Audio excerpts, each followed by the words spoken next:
Some people say that mass immigration into the United States can help reduce world poverty. Is that true? Well, no, it's not. And let me show you why. This gumball represents the 1 million legal immigrants that the United States has taken every year on average since 1990. Now, who in the world deserves our humanitarian compassion? The World Bank has one measure of the desperately poor of the world. They make less than $2 a day. And how many people make less than $2 a day in the world? Well, let's start with Africa. In Africa alone, there are 650 million people who make less than $2 a day. 650 million.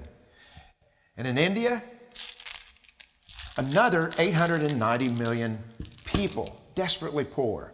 China adds another 480 million people, making less than $2 a day. And unfortunately, the rest of Asia has a heartbreaking 810 million people who the World Bank says make less than $2 a day. And finally, there's 105 million of Latin America's population that are desperately poor. All told, the World Bank says there are 3 billion people in the world, 3 billion people who are desperately poor, making less than $2 a day. That's 3,000 gumballs.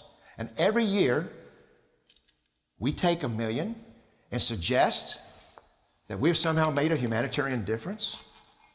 The plurality of people come from Mexico. And Mexico is poor.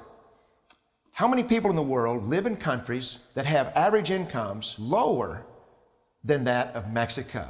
And the World Bank tells us that that number is these 3 billion plus another 2.6 billion people.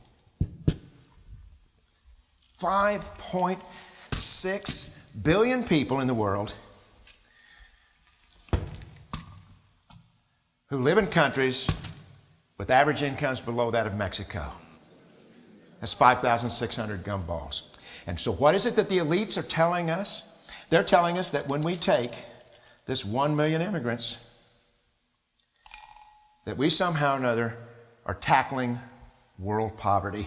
The impossibility of making even a dent is actually worse than it looks here. Because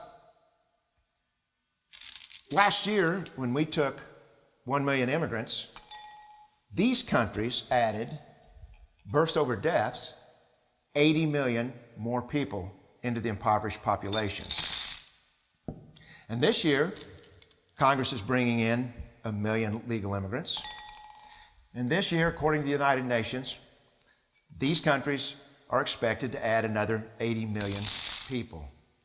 And next year, you can be quite sure that Congress, unless stopped by the American voters, will bring in another 1 million immigrants. And these countries, unfortunately, will be adding another 80 million people into these impoverished nations. We could take 5 million a year, but we'd never get ahead of what's happening in these countries. Not in this century. Don't you see? Immigration can never be an effective or significant way to deal with the suffering people of the world. They have to be helped where they live. Let's help them there.